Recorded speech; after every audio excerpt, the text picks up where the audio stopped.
Eh bien, salut tout le monde, c'est Nuit et on se retrouve aujourd'hui pour une nouvelle vidéo sur le 2CB Fly. Voilà, Fly, comme ça il vole. Pourquoi cette molécule et pourquoi je fais cette vidéo?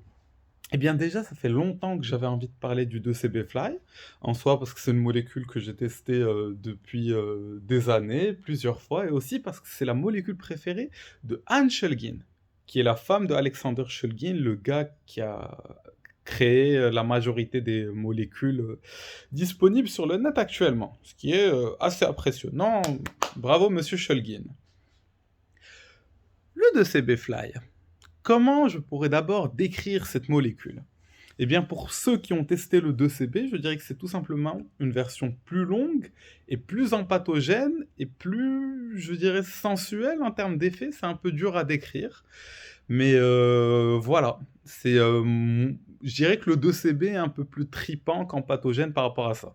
Empathogène, c'est des effets proches de la MDMA. Ça veut dire qu'avec le 2CB Fly, vous avez un petit peu du ressenti chaleureux de la MDMA, mais le 2CB Fly, normalement, ne joue pas sur la sérotonine en tant que releaser agent comme la MDMA. Voilà, voilà. Alors, je dirais qu'en termes de puissance, personnellement, je donnerais en équivalence 10 mg de 2CB Fly, qui était le poids des pilules qui sont généralement vendues un peu partout. C'est l'équivalent de, je dirais, 70 microgrammes d'acide. Du coup, c'est assez facile à gérer 10 mg, je pense, pour un débutant. Et voilà, voilà. Après, contrairement au LSD et au 2CB, le 2CB Fly n'est pas illégal dans beaucoup de pays. Après, ce genre de molécule, c'est pas mal de flou juridique, c'est une sorte de grille légale. Mais voilà, voilà, toutes les façons, je ne peux ni vous conseiller ni vous déconseiller de prendre quoi que ce soit. Je vous raconte juste mon expérience et vous avez Internet pour trouver tout ce que vous voulez trouver. Discret le clin d'œil. Discret l'équipe. Du coup, la première fois que je l'ai testé, je pense que c'était à 10 mg avec des amis. C'était il y a 5 ans de ça. Et c'était vraiment sympa. Genre, ça, c'est enrobant et c'est pas trop trippant, comme le LSD dans lequel vous allez vous retrouver parti dans des raisonnements complexes.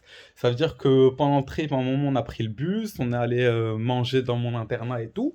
Et ça va, c'était clairement assez gérable. Clairement assez gérable. Du coup, c'était ma première expérience qui était pas du tout difficile. Je dirais que la molécule peut être intéressante en petite dose, ça veut dire, je pense en avoir déjà pris 5 ou 6 milligrammes, c'est vraiment très sympathique, ça veut dire que bah, je pense que la molécule en elle-même, elle a un intérêt récréatif certain, mais le thérapeutique qui m'intéresse plus, elle a un bon intérêt thérapeutique. Ça veut dire qu'elle est vraiment très douce et facile à manier. Ça veut dire qu'un débutant qui va prendre du LSD, vous savez pas si la personne va être là à voir le monde différemment, avoir une nouvelle perspective et se remettre en question, ou si la personne va juste être choquée de la puissance du truc et va tout nier en bloc. Voilà, voilà. Le concept de tout nier en bloc, vous avez dû voir beaucoup de personnes faire avec des psychédéliques classiques assez puissants. Ça m'étonnerait que ça arrive à quelqu'un sous 2CB Fly. Voilà, voilà. Je pense que la molécule ne brille pas forcément à très haut dosage. Ça veut dire c'est pas forcément comme des champis où vous allez avoir une autre dose qui est forcément très intéressante. Mais je pense qu'à petit dosage, elle a un très très grand intérêt thérapeutique. Mais on va d'abord parler de l'intérêt récréatif, parce que je me rappelle une autre fois où je l'avais pris, je pense à 12 milligrammes, et c'était en boîte de nuit avec des amis, du coup, voilà. Je pense que c'est un des rares psychédéliques qu'il est possible de, je dirais, mélanger à l'alcool en petite dose et que ça reste récréatif sans qu'il y ait de soucis. Ça veut dire que l'alcool augmente légèrement les effets du 2CB Fly en termes de visuel et de sensations, mais il va complètement inhiber le côté remise en question et tout ça. Et autant mélanger de l'alcool avec des champis ou du LSD, c'est une très très mauvaise idée. Autant dans un contexte récréatif, le 2CB avec de l'alcool, légèrement, je pense que c'est pas forcément une mauvaise idée, mais c'est pas quelque chose que je conseille parce que pour moi, les psychédéliques, c'est pas récréativement que ça va vraiment vous aider dans votre vie. Si vous voyez ça vraiment comme des outils qui peuvent vous aider. Et du coup, ça m'arrivait souvent de mélanger ça avec un peu d'LSD, parce que ce qui est bien, c'est que vous pouvez aller loin dans l'expérience esthétique, vous pouvez bien gérer l'expérience, naviguer dedans, sans que ce soit vraiment overwhelming. Voilà. Ce que je veux dire, c'est qu'il a été plus facile pour moi de gérer 50 microgrammes d'LSD avec 10 milligrammes de CB-Fly que de gérer 100-120 microgrammes d'acide lui-même. Parce que l'acide vous donne pas forcément le choix, alors que le 2CB-Fly va vous enrober et partir avec vous. Comment je décrirais les effets d'une petite dose et puis je décrirais les effets de ma dose la plus vénère. Je dirais qu'avec une petite dose à 10 milligrammes, vous allez avoir des petits visuels où les visages vont être gonflés, les yeux un peu brillants. C'est légèrement un peu, je dirais, manga, dessin, mais genre c'est léger, vous voyez, vous imaginez bien que tout est dose dependent. Mais voilà, c'est très doux, très enrobé. Ça veut dire que vous ne sentez pas comme par exemple avec le 2CI ou avec l'Enbumi, des bords tranchants. C'est dur à expliquer, il faut vraiment avoir de l'expérience avec les phényléthylamines pour comprendre, mais il y a des molécules qui sont tranchantes en termes d'effet. Ça veut dire que vous allez avoir une lumière qui va vous couper. Alors qu'avec le 2CB-Fly, c'est plus vous groover dans le truc. Voilà, voilà. À dosage plus élevé, j'ai deux expériences. Une où c'est pas forcément le 2CB-Fly qui était en dosage élevé. Si je me rappelle bien, j'avais pris l'équivalent de 140 microgrammes d'acide avec, je pense, 10 mg de CB-Fly. Le 2CB-Fly a rajouté énormément au trip de 140 microgrammes. Ça veut dire que les visuels étaient vraiment spéciaux. Ça veut dire que j'avais une amie à moi, à Tedenden. Elle passait je la voyais, c'était, je sais pas, elle a mon âge tranquille. À un moment, je la voyais se transformer en bébé, vraiment en bébé de 2 ans. Je voyais son visage de bébé. À un moment, elle se transformait en une vieille dame comme ça. Je la voyais genre avec une sorte de kimono comme ça, vieille, très sage et tout. Et mon pote Sefmon, bah lui, il se transformait bizarrement. Genre, quand il prenait sa guitare, il devenait sombre et tout. Genre, c'était assez étrange comme visuel. Et je pense que le 2CB Fly a vraiment énormément joué parce qu'à 140 microgrammes d'acide, autant il y a de bons visuels, autant c'est pas des transformations aussi impressionnantes.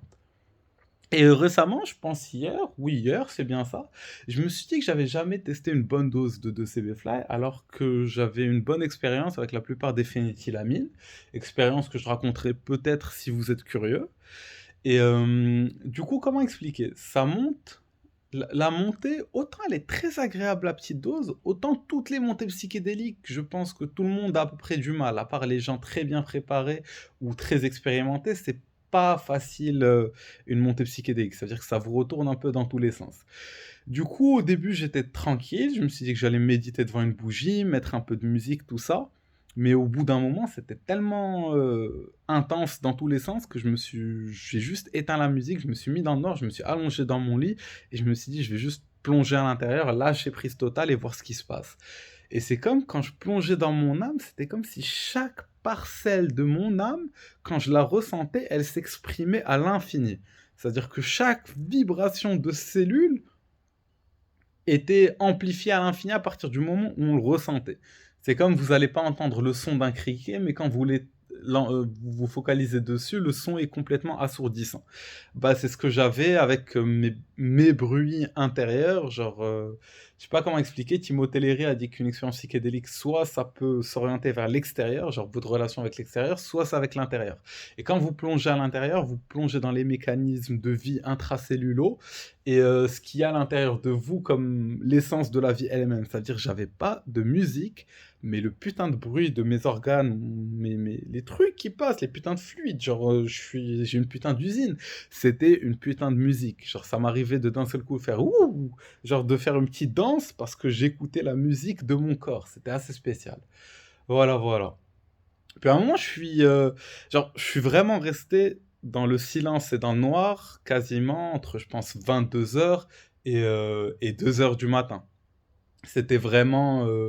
Bah, en général, ouais, la montée peut me donner du mal pendant un moment, mais rapidement, surtout avec du 2CB Fly, je pensais que j'allais danser avec la musique et tout, que ça allait être un trip assez énergétique, mais pas du tout. À partir du moment où on monte la dose, toutes les phényléthylamines, ça m'a beaucoup fait penser au Washuma, au cactus, la mescaline. C'était vraiment très enrobant et profond. Et puis à un moment, je suis allé voir mon petit chien, Sun. Et quand je suis allé voir Sun, bah, à un moment, il a fait une putain de. Genre, il a bâillé et sa tête, elle s'est ouverte comme ça. J'ai cru qu'il allait me bouffer. C'était assez effrayant. Genre le trip en lui-même était pas effrayant, mais j'ai vraiment passé 2-3 minutes où je suis rentré dans ma chambre, j'ai fermé la porte, je me suis dit, est-ce que je la ferme à clé pour pas qu'il m'attaque? C'est un petit chien de 30 centimètres, hein, mais c'est juste, c'est ouf, les visuels et tout, comment ça peut faire voir les choses. Et voilà, je dirais qu'en soi, le DoCB Fly n'a peut-être pas au final, comme l'LSD ou les champis, un potentiel thérapeutique très très puissant, mais il est beaucoup plus simple à naviguer. Ça veut dire que pour un débutant ou quelqu'un qui veut un trip qui n'est pas forcément compliqué ou challenging ou qui n'a pas forcément envie de face un bad trip ou quoi, bah, je pense que le 2CB Fly est très intéressant dans le sens où c'est juste une facilité d'usage en fait. Et même, si j'ai bien compris, les phénitylamines se redosent assez facilement. C'est-à-dire autant le LSD, si vous redosez pas dans la première, je dirais, pour moi, le LSD, j'essaie toujours de le redoser dans les premières 45 minutes, 1 heure. Mais je pense que c'est possible de redoser dans les 2 premières heures, peut-être max 2 heures et demie. Mais les phénitylamines, je pense, c'est plus facile à redoser. Ça dépend beaucoup des molécules. Il y a des molécules où la redose va rien faire du tout à part augmenter la durée. Il y a des molécules où ça va bien booster. Voilà, voilà, les amis. Alors, c'était 11 minutes 11 de 2CB Fly, on parlait. Et sinon, un petit disclaimer, une petite avant-garde, tout ça. Si vous voulez que je vous parle de mes autres trips phénéthylaminèses, ça veut dire 2CE, 2CB trucs, bah, je pense que je peux vous raconter mon trip que je dirais, c'est pas le plus puissant, mais c'était le plus visuel. Et je dirais que c'est un mélange dont je ne suis pas forcément fier, parce que je mélangeais pas mal de trucs à l'époque, mais imaginez-vous, qu'est-ce qui se passerait si on mélangeait de l'LSD, du 2,5-Senbumi, du 2CE, du 2CC, du 2CB? Voilà. En fumant des SDH, tu connais. Dédicacerait Evan Zang, comme d'hab. Et, euh, voilà. Du coup, un des visuels vraiment ouf que j'avais, c'était le lustre qui coulait du plafond. Genre le putain de lustre, je le voyais couler, genre des gouttes qui tombent sur le sol. Déjà, les gens, leur taille, elle était pas du tout, elle partait dans tous les sens. Et à un moment, on écoutait de la musique un peu hardcore avec des amis. Quand la musique montait dans les crrrch, tout ça, mes potes, ça devenait des putains d'ours avec les poils qui se hérissaient. Ils étaient comme ça. Genre, c'était vraiment, vraiment, vraiment des visuels de malade. C'est pas forcément ce que je recherche maintenant, mais je suis sûr qu'il y a certains d'entre vous qui sont archi fans de visuels. C'était mon cas à l'époque. Voilà, voilà. Il y a vraiment des mélanges ou des molécules qui peuvent aller très très loin dans le visuel sans vous pousser très très loin dans le mental. C'est-à-dire, pour avoir des visuels comme ça, juste avec de l'LSD, mentalement, je suis en train de vivre une expérience qui est beaucoup trop hardcore pour le petit moi. Et le petit moi, je vous dis au revoir les amis, bah, j'espère que vous avez kiffé cette vidéo sur le 2CB Fly. N'hésitez pas à me poser des questions en commentaire, laisser des pouces, tu vois, trucs comme ça, des pouces, vous abonner, et bisous bisous, hasta la vista l'équipe.